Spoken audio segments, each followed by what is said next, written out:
Hey everybody, John Ray with Musing Wizard. Once again, here with Carl Brockman, and we are having a chat of chats today because we are going to be focusing on story and story, narrative, language. Like these things are code. This is how we program the reality around us to serve us and to be in concert with us. And so definitely interested in diving into all the nitty gritty of how we use language, how we use story, how we use metaphor, and how we code deeper truths into the idea of story. So, Carl, thanks for being here. I'll turn it over to you to guide the conversation.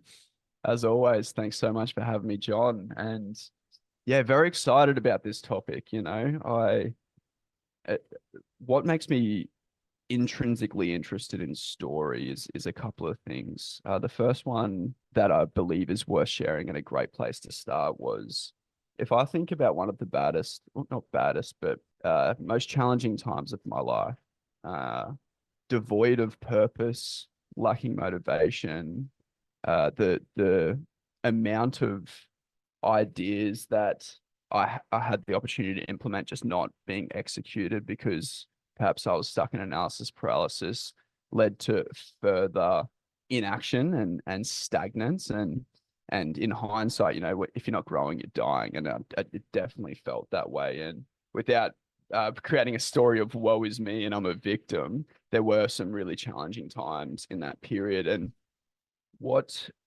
what was a little bit of a shining light through that time was Jordan Peterson Hmm. started doing the rounds, and I listened to him on Joe Rogan's podcast, and that funneled me to his Maps of Meaning lecture series.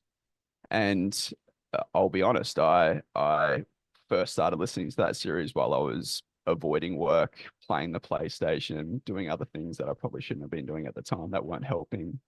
But to hear him speak about Pinocchio, the Lion King, the code that's been written into these stories, and refer to the abundance of stories that we've told over the history of our evolution and the meaning that can be derived from them was just really powerful for me. It really captured me, it captured my attention, engaged me, and it allowed me to ponder the time that I was in and what it was for. And it's not as though I listened to these lectures like, yeah, I'm fixed now, let's go. There was definitely some more work to be done. But in hindsight, you can always connect the dots backwards, right? And in hindsight, it's really powerful for me to look at that time in my life and be so grateful for it because I truly would not be where I am today without that time in my life. And before I get into the other little funny quirk about why story was really powerful for me, I know you have an interest in JP. Have you listened to the Maps of Meaning series, John? Oh yeah, I'm a huge JP fan. Jordan Peterson, I think, is the father of the internet, the father of those of us who lost trust in our fathers, and he really represents an anchoring and a grounding into what I would view as like a positive masculine frame, and Yeah. it's this idea that even though I'm not a proponent of hustle harder culture, I do think that it's important to realize that you can pull yourself up by your own bootstraps, but that doesn't necessarily mean that you're forcing yourself into action. What I've always enjoyed about Jordan Peterson's work and the people that he surrounds himself with is that there is a focus on an intangible element, like a spiritual element, trying to name the unnamed, and I actually am not 100% sure that Jordan Peterson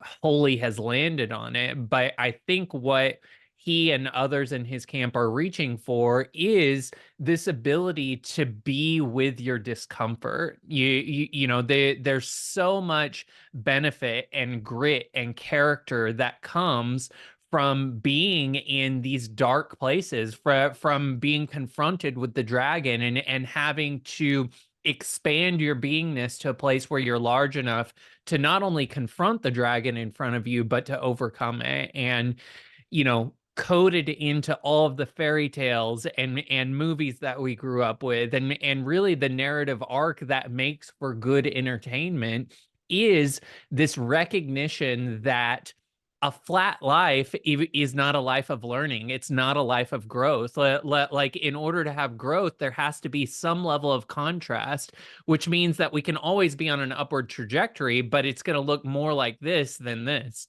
And I just really appreciate, even his take. He has an incredible series on the biblical texts and the Old Testament, code that is embedded in those stories. And I've always appreciated people who don't throw the baby out with the bathwater.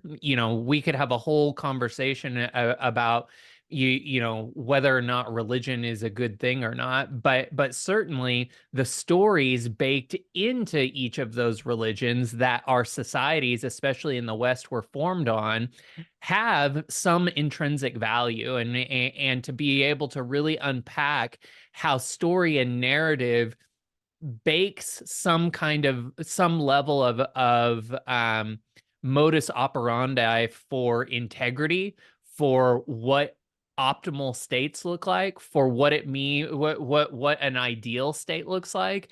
These things I think are best articulated through parable, through story. And it's because you need to code it down into its simplest forms so that even a child can understand it. And yeah, for me, that's what's interesting about telling a good story. And it's why it not only works in spiritual matters, but it works in marketing, it works in sales. Like, having a good story makes you a more likable person because people can relate to you. And so learning to use your words effectively in that way, I think, is a really powerful thing to focus on and contemplate and understand how you want to wield your words. Yes, yes, very well said. And I'll come back to language because that's obviously a very big part of story and of life if we consider our own journeys. And something you said about how meaning needs to be coded in a story. Like if the Bible was just dot points of do's and don'ts, like, would that really be a compelling text that's been passed around for 2,000 years? I'm not so sure. There's plenty of really powerful dot pointed text online that no one even sees because that's we need to find it out for ourselves. We need to Yeah. seek it for ourselves, and that's why the code's so important. The other thing that really has compelled me to story and allowed me in more recent times to see it as such an important frame in which we can see life. Another frame would be abundance versus scarcity, right? We somewhat are hardwired from us to see scarcity and to live through scarcity, but to find and see abundance or see the world through that frame of abundance is so bloody powerful. And story for me is another powerful frame.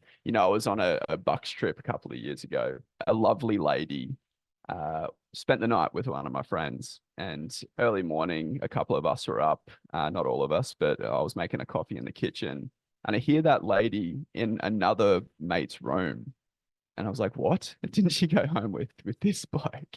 So they're talking about something, and eventually someone else opened the door and like just tried to catch him in the act, and she was on a bed, not even in the same bed, and they're just so engaged in conversation about this anime show called Attack on Titan.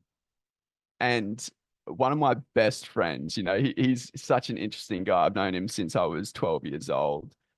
He has been trying to get me to watch that show Attack on Titan for like 5 years before this trip. And I'm like, far out, what is this cartoon? Like I watched Dragon Ball Z when I was growing up, but how could like these adults that I respect the opinion of, the lady I hadn't made my opinion of yet, but the gent that she was speaking to and my mate Nick, like, what is it about that? The next week of work wasn't too busy for me. And I was like, you know what? I'll give it a go. For me and for a lot of people, I'm sure it sometimes takes two people to recommend something for me to give it a whirl. And I ended up watching 40 episodes while I was working through the next Wow. week.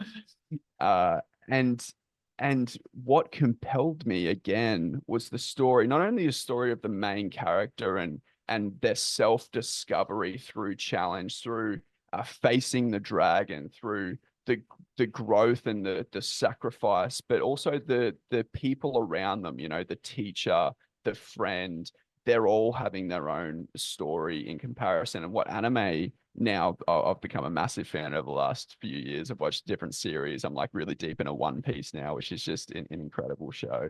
And just it brings me back time and time again because of so many different elements, so many different characters living their own story, but all coming together and somehow meeting up at the right time, supporting each other, etc. And to glean that back on my own life, you know, the student finds the teacher at the right time, to see your life as a story. And yeah, are you a bit character? Are you just a guy that the main character comes up and buys some rice from along their journey, and you just stand in that shop for the rest of your life? Not that that's a bad thing. You know, some people live to sell rice out of a little shop. But to think about story really helped me again contextualize, intellectualize those times, those challenges and new challenges. You know, okay, this is part of my story. What is this dragon here to teach me? How do I overcome it? And then what treasure does that lead to? It's Yeah. just been a very interesting, powerful frame for me to explore over the last couple of years. Yeah, well, and for me, story is something that I can map my own journey onto, right? And so it's almost like a holographic experience that we get to step into, and we can try on certain attitudes, certain attributes, certain characteristics of characters in books and movies, and it's a way for us to emotionally experiment with certain things. You know, I'll watch a movie sometimes and I'll realize, wow, I have so much resentment towards this type of person, and so I didn't, you know, it was a fortunate experience where I didn't have to go and live out that as actual reality and have that energy play out. Just by watching a story, it was enough to trick my brain and my nervous system into having the reaction that I needed to have, that law of attraction slap in the nervous system, so that I could start to release some of that. And one of the things that I think is so great about, you know, diving into ancient text is that you will have that emotional relationship with the story. It will unlock something in you, because it's going to show you where you have dissonance in your energy, and that often will show up as a kind of discomfort when you're confronting the text or the material there. And so, you know, just like with anything, story can be just as good a catalyst as anything to move you emotionally, you know, as an alchemist into the right direction. And you know, I'm actually rereading or actually listening to the Old Testament right now, while I'm working out every single day.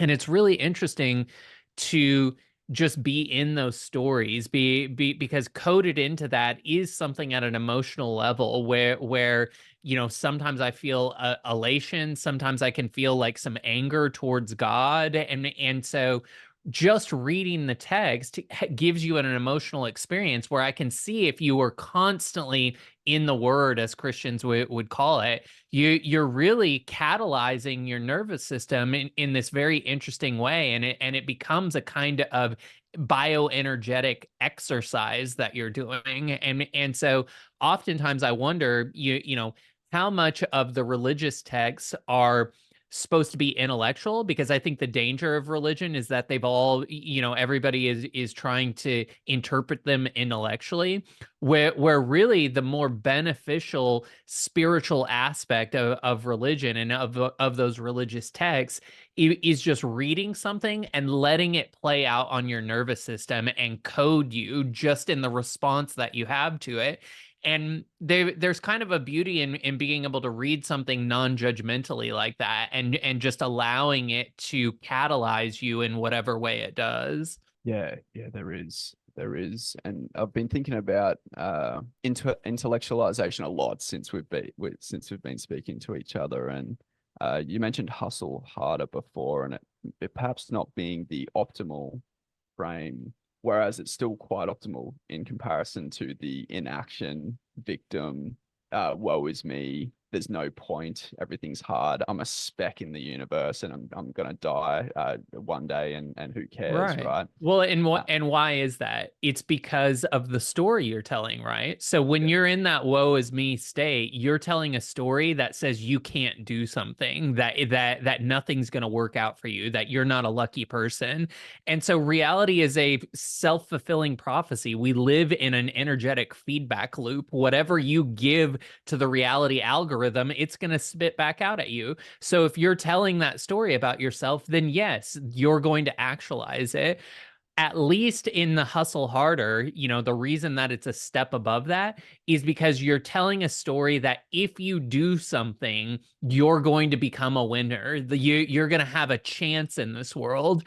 And so, of course, hustle harder works, but is it because action without inspiration works, or is it because the story that you've been able to tell yourself around that action is just a better story? And if you could tell that story void of the externals, would you still have the success? Of course you would, because the story is the more important thing. And the paradox is that once you're telling a vivid story, you're going to be naturally inspired into action. And so I am not an advocate for somebody who should just sitting around and hoping and dreaming. I take more action than anyone. I'm an incredibly productive person, but none of it is from a place of force. None of it is I don't ever regret the things that I'm doing or begrudgingly do things. I feel my feelings and then I'm inspired into action. And that makes me naturally productive because I've told the right story around what I'm doing. Yeah, and that's you spoke so eloquently about the opportunity with hustle harder, and for me that stage got me to this stage, right? And it's been a blessing to be more thoughtful and trusting around where I spend my energy. Where does that come from? Why? Asking why a million times. And every time I find myself feeling forced to, or feeling obliged for action, the spirit isn't there, the energy isn't there, and the evolution of working smarter and not harder, if we're going to stay on the intellectual plane, has only been derived from the hustle hard. Like I Yeah. needed to do that before I did this. I needed to intellectualize spirituality, philosophy, meaning, purpose before I started feeling it, discovering it, and then aligning productivity and action to it. But yet to get there, I needed to act. I needed the feedback loop of the universe from action before I could discover that, well, it's actually not optimal to be stressed. It's not optimal for me to be going 100 miles an hour. It's not optimal for me to not consider my action and its influence on the people around me in the macro or the micro. Yeah, I might get to an undefined state of success that I think will solve everything. And I have tons of times in the past, and funnily enough, it didn't solve everything. But those lessons have been very important for me to now figure out, well, what is actually important, Like I'm making less money now than I have a lot of times in my life, but I am so bloody happy because I'm working on my own time. My action is aligned to the things I care about and aligned to how I believe I can create a positive change. And by creating a positive change, it benefits not only myself and my family, but also my spirit. And to wake up not just, oh man, I've got a billion things I need to do today, and if I don't work 12 hours, Alex Hormozy is going to think that I'm a failure. You know what I mean? Right. Yeah.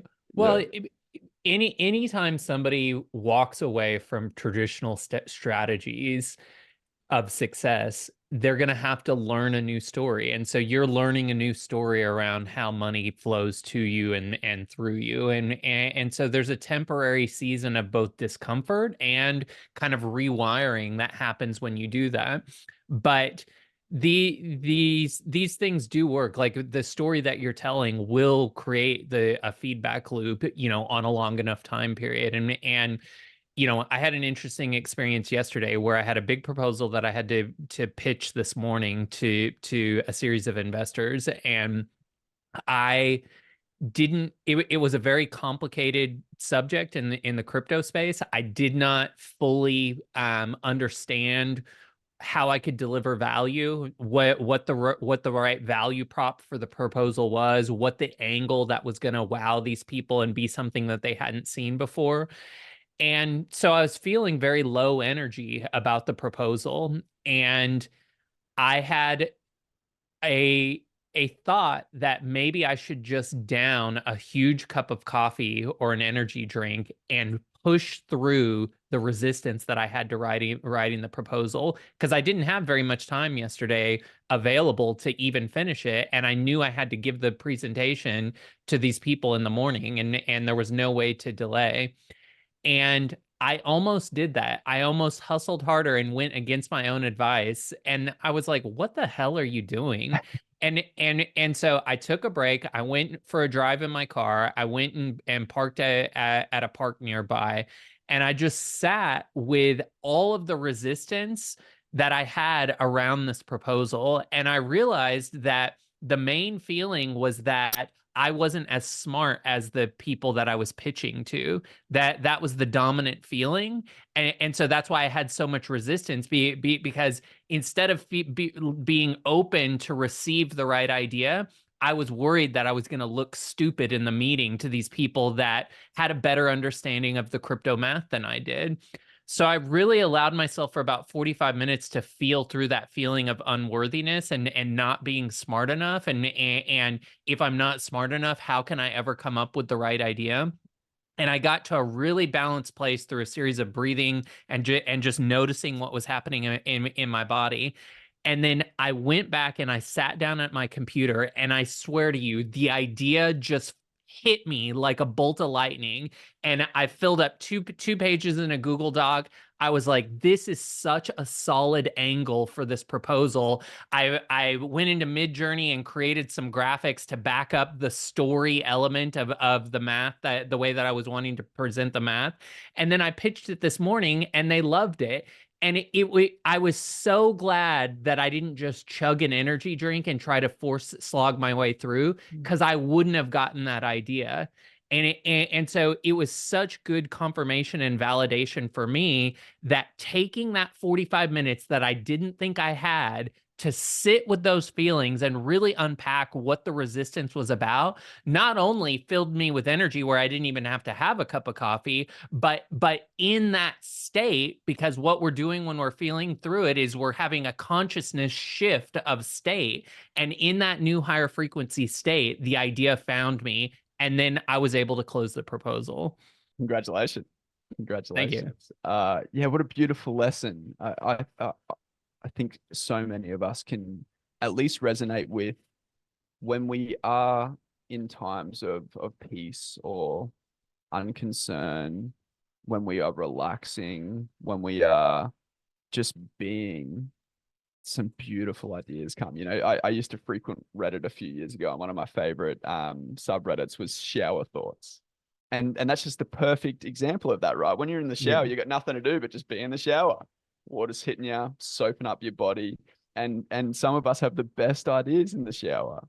Right. Because And why is it that the best ideas come in the shower? They come when we're driving, they come when we're on a run. It's because we are unencumbered by other resistant thoughts that we have.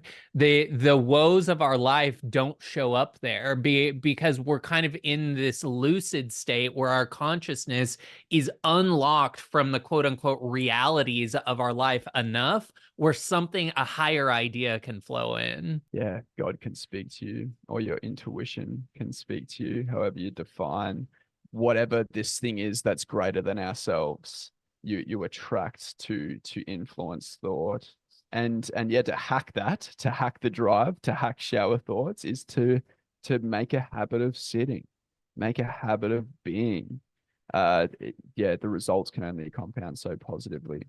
You spoke about you said arc, and obviously story and arc, just the two beautiful things. You know, to see something that I love, just to digress a little bit, is just the arc of character through story. I love a good character arc. It really captures me, you know, like to hate or to really despise someone so viscerally, and then to see them go on this journey of redemption is just beautiful, because we all have been someone that we're not proud of, Yeah. and we are all building towards, hopefully, someone that we can look in the mirror and say, hey man, good job, you're doing well, pat yourself on the Yeah. back.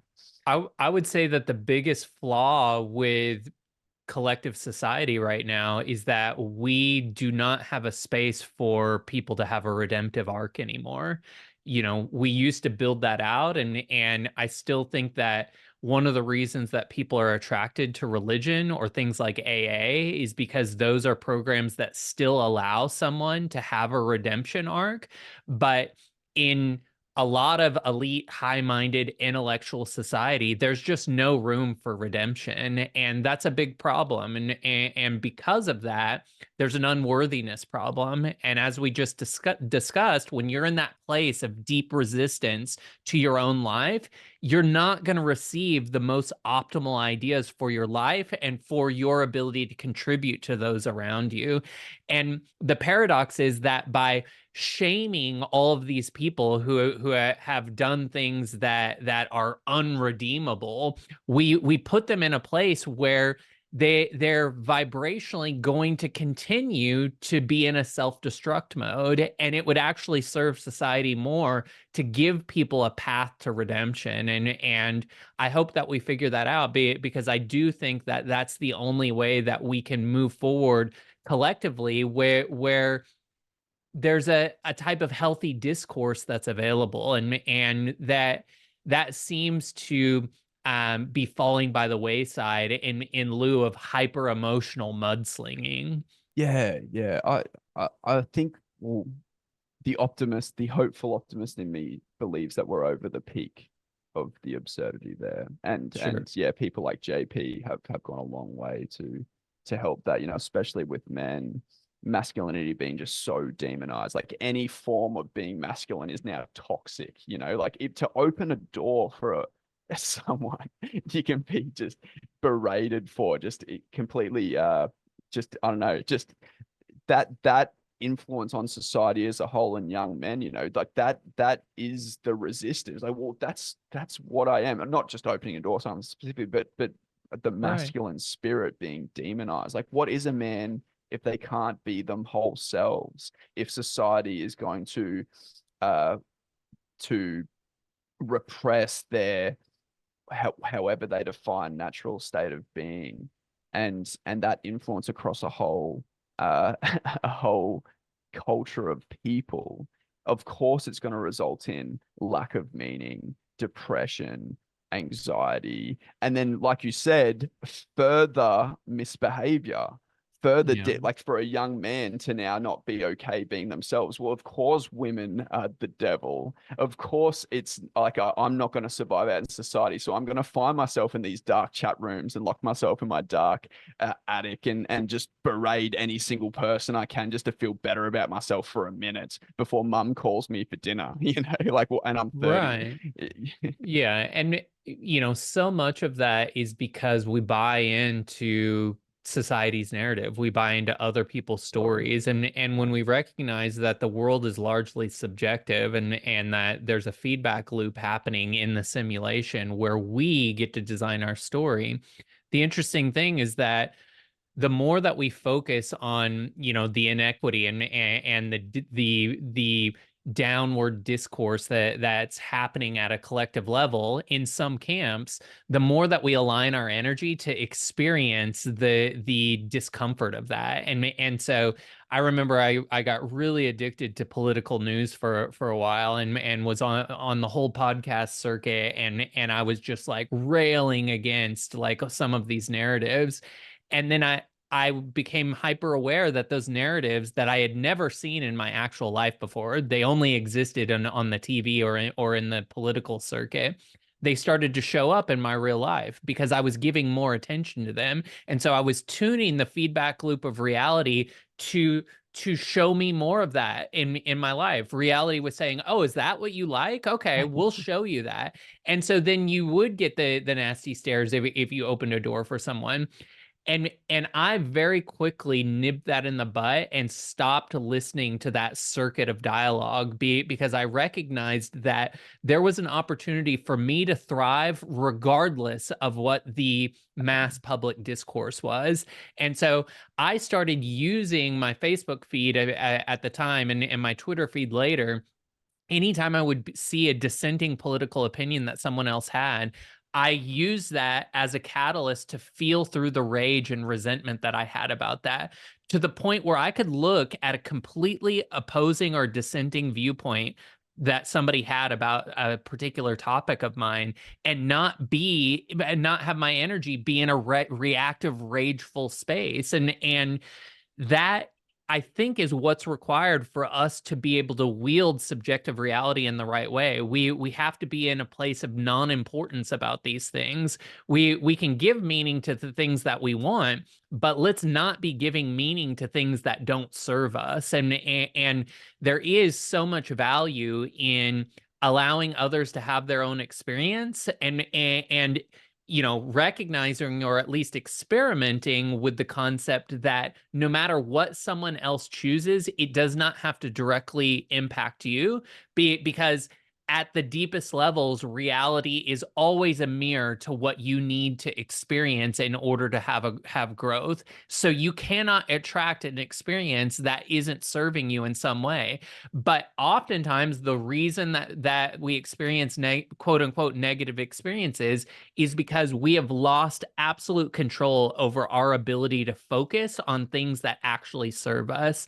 And the problem with political discourse is that too many people use that as a way to continually refocus and double down on ideas that they don't actually want to experience. And so, of course, the more that you identify yourself and tell the story that you or a group of people that you identify as you are victims, or are being repressed, or oppressed, like these things become self-fulfilling prophecies. And that's the disappointing part, of tuning into those narratives.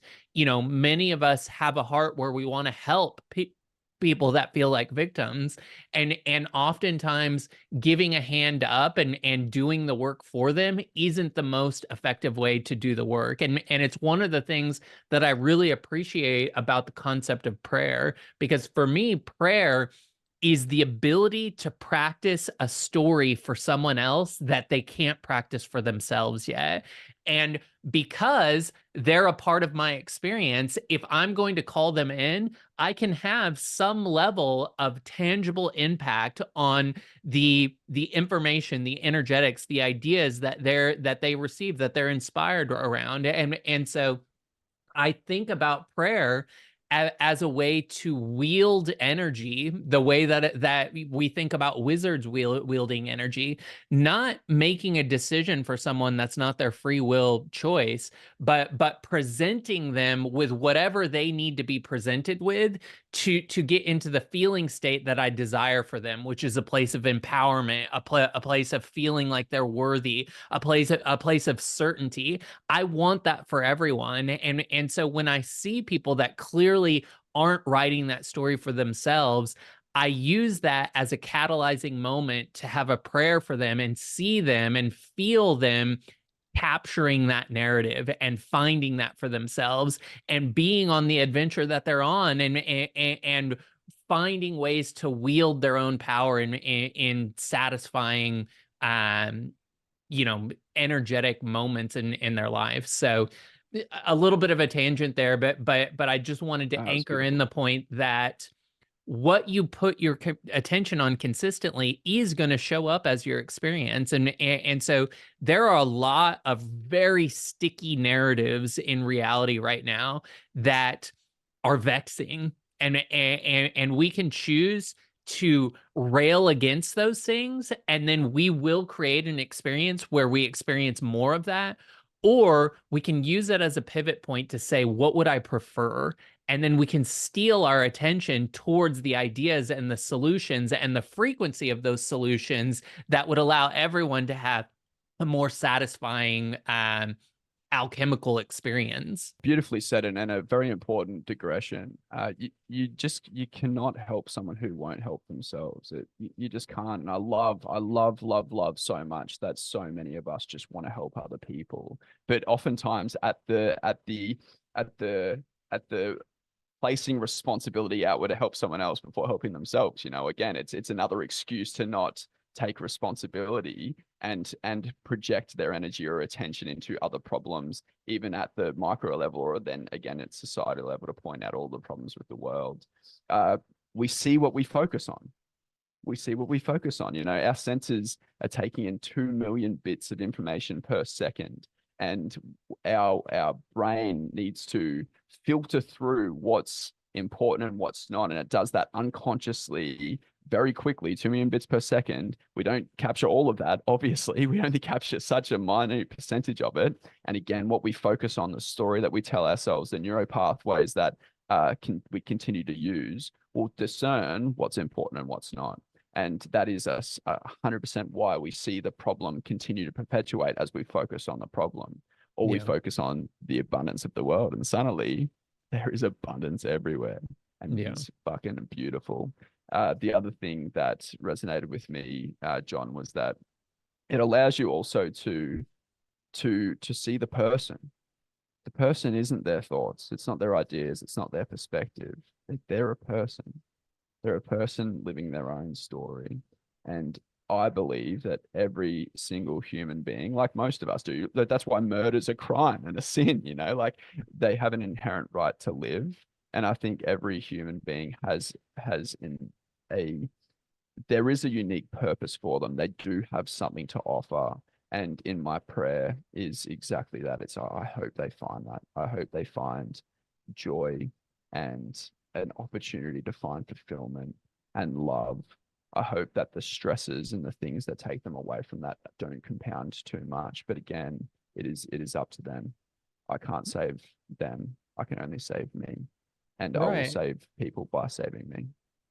And the best prayer that you can offer someone is a level of curiosity about them. I constantly am just daydreaming about how people in the communities and the businesses that I work in and the friends that I have and their partners.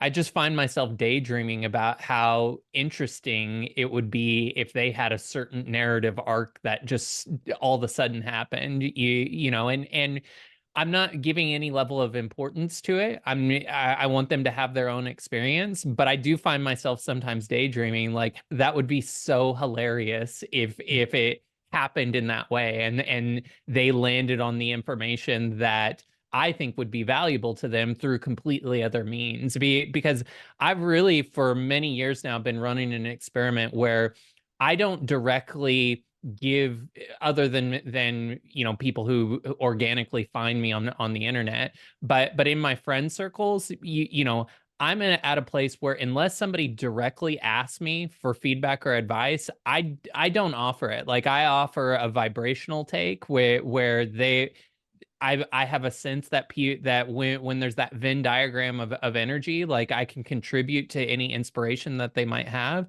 And then I daydream for people and I know what advice I would give them. And I daydream about ways that they could get that advice that don't come through me at all. Because I used to want to be the guy who delivered the advice. I wanted to be the guy that made them change. And now I don't need anyone to change. It's totally fine for anybody to be having whatever experience they want. But oftentimes people are having an experience that they don't want, and they either aren't acknowledging that or they're uncertain on how to break free. And so when I see that somebody has a clear desire for something that they don't have, I just allow myself to daydream about how cool and fun it's going to be for them to get it. And then I usually get into a humorous place where Elon Musk always talks about the most ridiculous or humorous thing is usually the thing that's most likely to happen. And so I just find interesting ways that these things are going to come about where all of a sudden like they come from being this hardcore atheist to like having this spiritual experience and it's just funny to think about. And then I just release it. I'm like, you know what? Actually, I like them more as an atheist now that I did that thought experiment. Like, of course they're on their journey. Of course they're showing me something about myself. Of course I can be more accepting to people that have different viewpoints than me. And so they're catalyzing me as well. And when you can let other people have their own experience and not make it mean anything about you, it's a really powerful place to be wielding your own power. 'Cause it's not about you. It's never about you. It, it never is. And that's quite cathartic, like I believe you brought up in one of our recent chats about the when we're angry with someone to write out an email and not send it. It's just another experience. It's cathartic. It allows that energy to go somewhere without it just compounding and building and turning into resentment. And also it allows the space for an insight. Oh, Sure. actually, perhaps I can approach this that way. Or, I actually haven't told them how I feel ever, and they keep doing this. Maybe I should tell them. That could be a good place to start. Like, yeah. Right. Well, and if you don't vent it privately, in a healthy way, they're going to pick it up in your energy. In anything that you're not Yes. feeling through, you're projecting it forward. So people have spidey senses. Like, no matter how much you want to accept that somebody has intuition, everybody agrees that sometimes you just get a feeling about someone. And it's because some people haven't felt through their feelings, and so they just project all that energy forward, and anybody who's sensitive can pick up on it immediately. And when you're fully felt through all of your feelings that you have about a person, a topic, a subject domain, you are a clean slate. You feel like a safe place. You're a clear channel, and you end up having these really interesting experiences with everyone that you meet, even if they're diametrically opposed to everything that you believe about reality. And that's how you know that you're felt through, is when you can have a great relationship with somebody who doesn't think the same about anything. Yeah, yeah, I have that experience with a couple of people in my life, and I love it. Like I look forward to the opportunity to connect with them. Like they're on the same journey as me. They're seeking to understand. They're following their own nose of curiosity, and that always means that we have a great conversation without any negative emotion. We're not there to one up each other or to beat each other in a conversation. It's just, well, this is what I think. Oh, okay. Well, what do you think about this? It's so beautiful. It helps me learn, and I'm sure it helps them learn too. Right. And it's about getting it back to story. Like, it's always about the story you're telling about someone. Because I can remember working in the corporate world, and people would be like, "Oh, you don't want to be on their team. They're such a bitch." And I would always say to myself, I bet that I would be the one person that gets along perfectly with them. Yeah. And that would always happen. I would always be the anomaly where the person that everybody was like, "Don't be on their team. Oh, you're so unlucky to be on their team." I would have a great experience, and it would open up some kind of a path for me to be promoted in a way that was accelerated, where if I had avoided the situation like everybody else was, I wouldn't have had that opportunity. And so anytime I see myself making a judgment about someone, I do my best to catch myself and rewrite that story. Wouldn't it be hilarious if I'm the anomaly, where the one person that this guy gets along with is me? Oh, so beautiful. I got to experience that as a young leader. At 25, I flew around Australia running workshops for business managers, area managers, and I'm 25. I haven't even I haven't experienced anything in life from their perspective. So all of the time I'd get warnings like, "Oh, just you'll have this person in your workshop. Just keep an eye out. Let me know if you have any trouble, but go." I'm like, "Oh, don't worry. They'll lap it up. It's all good." And again, unconsciously, that story allowed such great environments, which I love.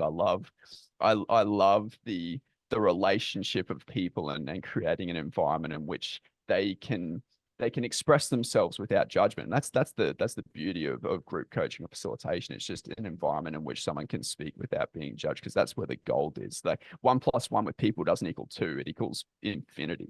And then 1+1+1+1. Oh man, magic happens. It's why I love it so much. Yeah, and ultimately, it's becoming conscious to the narratives that you're telling in your brain about the world, and it's really easy to glaze over those stories if you don't know how to be present with what's happening. And many people aren't present with what's happening in their life because it's too uncomfortable. Once you get present, any of the uncomfortable energy that's ready to release is going to immediately come to the surface. And so many people are avoiding that through drugs, alcohol, antidepressants. All of these things are things to weight down that energy that ultimately is going to come up and for a temporary season be very uncomfortable. But when you can be present with it long enough, it will pass, and you'll be able to be more aware of the stories that you're telling in each moment. And then the really powerful space that you can get in, and this is what people call consciousness expansion, is to be the observer of what you're thinking in all moments, and then be able to make a choice about those things where you're not having your thoughts dictated to you, you're dictating to your thoughts. And that's a really powerful place to be telling a story in each moment before you go into any store, any shop, any sales call, to have the wherewithal and the awareness to tell the story the way that you want things to go. And then the feedback loop just gives you more of that. every single time. Uh, why is language so important on this path, John? The same reason that flags are important. So language is just a symbol that we code energy, we code an emotional state into. The reason that nations have flags is because what does a flag represent? A flag represents a series of ideals that country was founded under, and whatever those ideals are, whatever system of government, whatever rules of law, those all get encoded into the symbol of the flag, and you need that flag to rally around, especially when you're an early community. It's one of the reasons that NFTs are such an interesting thing. Like, people don't understand, like, why are people spending tens of thousands of dollars on JPEGs that you could right click on? It's because NFTs and crypto tokens are flags. They give a symbol and an ethos and a code of ideals. They program that into a visual context. It's why memes are so powerful. It's thousands of words coded into a symbol. And the reason that language is important, especially story, is because you can just code more wisdom into a story than you can if you're giving somebody a white paper, if you're giving somebody an encyclopedia. When you read a text on Google Scholar, you're just not going to retain as much impact, as much information, as if you read that same data in a jovial story. Like a book that I was talking about on one of our other calls that I thought did a really good job of kind of combining those worlds of intellect and story, is The Way Out. And it's that book about chronic pain. And so they're presenting these clinical studies that are very kind of boring data, but doing it, the doctor who did it used to be a stand-up comic, I believe.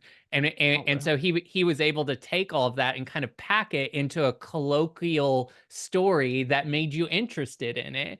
And because of that, the information got seeded in such a much more anchored way where you actually remembered it and embodied it. And then the recall of it in the moments that you need that information is stronger. And Yes. maybe that's why story is so important, is that the times that you need the information the most are the times when you're completely out of whack, like you're stressed, your fears are turned on, the lion is attacking you, and you can't remember an An intellectual academic document, paper. but you can remember what Daniel did while he was going through the lion's den. Amen. Amen. Yeah, that's beautifully put. Beautifully put. I was just thinking about, yeah, how do we get the right information at the right time? And it is very much, well, what did this person do at that time, or what did I do the last time that I was there, or what did I hear, or what did I see even in that movie when this person was presented with those problems? It's like, I think we spoke about briefly, like, it's really hard to, well, I don't know if it's possible to have a whole idea, and that's why I love conversation, because we can link them all together. But with story, we can play it out, we can see it, we can link more context together. And it also reminds me of that another cliche quote, which a picture says 1,000 words, and Right. it just so beautifully too. I love cliches because there's just so much depth in them. There's a Right. reason why they have been around forever, right? It's not just a throwaway. Oh yeah, stop and smell the roses. Yeah, yeah, cool, all right. No, Right. Well, stop. They're always adages there. are like memetics, which is just like how viral an idea is, or anything is. Like that's what an adage is. Like that's what an old wives' tale is. Like if it's all of this wisdom packed into a phrase or a statement that's easy to remember, and I think the thing that Jordan Peterson was good at bringing to my awareness was you got to remember that people didn't used to be able to write it down.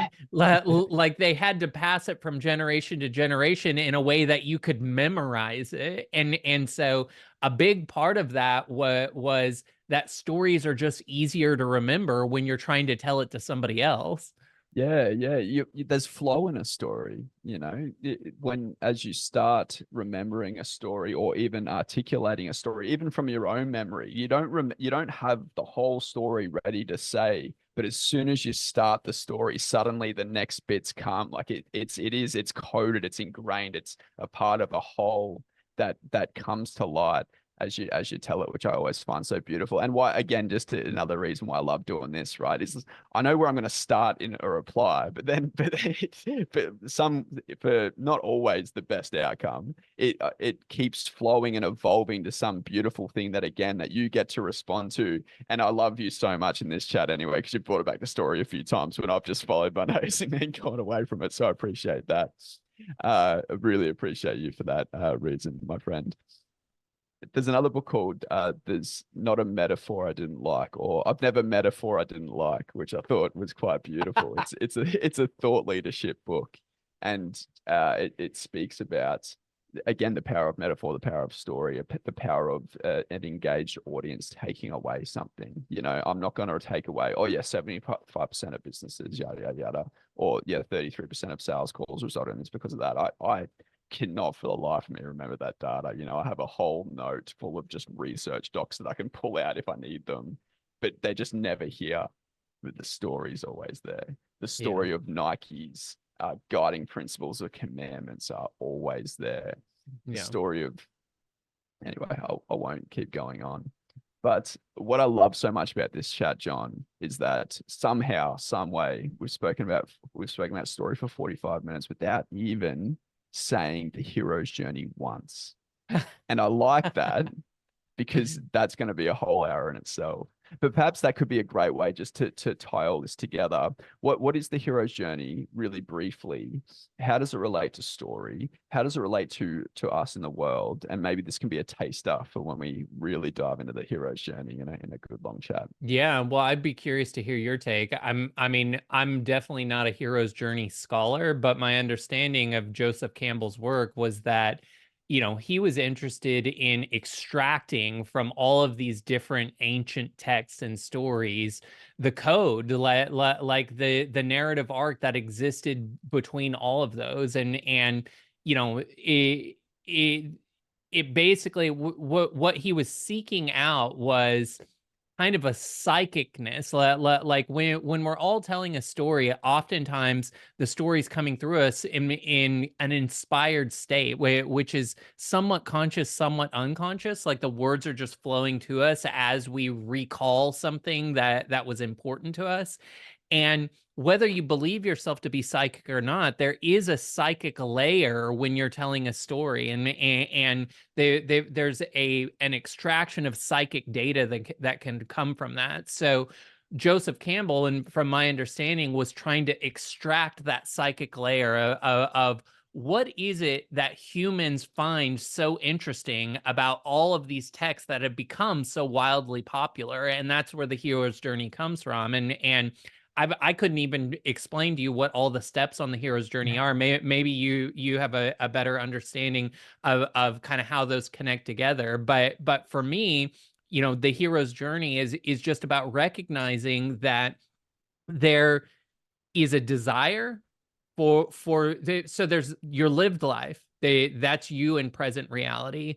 And then there is a catalyzing event that gives you a desire for something more than you have. And then in that greater desire of more than what you have, there's a discomfort because you don't have the thing that you just desired. And so in that discomfort, you attract challenge because life is a feedback loop. And so then you have to face that challenge, and that challenge either manifests externally because you haven't felt through the discomfort in you, because the old Abraham Hicks quote is, if you have a problem, don't worry about addressing it. It'll get bigger. Like the challenges that you have, if you don't address them at the subtle levels of emotional bioenergetic energy in your body, they will manifest as dragons in front of you if you allow them to get to that space. And so that challenge that manifest is essentially you having the greater desire, and then you feeling uncomfortable about the fact that you don't have that, and then you having to find a way to get up to speed with the new desire. And so once you get up to speed with the new designer and feel through the discomfort, or work through the challenge that's manifested in front of you, on the other side of that is the glory of overcoming that. That's you finding alignment with the desire. And now you end up in lived reality again, all is well. But guess what? A catalyzing event comes in and makes you want more than you have. And now you're feeling through the gap between where you are and where you have. And that's you going on that journey again. And so I don't know if that's exactly how Joseph Campbell puts it out, but that's how it manifests in my own experience. Yeah, beautifully articulated. And I've got a nice infographic that we can use in our next call, in the call that we dedicate to the hero's journey. I'd love to dive into a little bit deeper. But yeah, I thought you articulated beautifully. Like I have The Hero with a Thousand Faces on my bookshelf. I found it so hard to read. I just am not at that level. I got some advice after I gave up, that you should try and read it more spiritually and not intellectually. And that's kind of like a nice a nice affirmation in my whole journey right now. Anyway, so maybe I'll pick it up again soon. But yeah, for me to first understand or resonate with the hero's journey was, well, a hero isn't a victim or a villain. So if you're not a victim or a villain, you could be said to be a hero.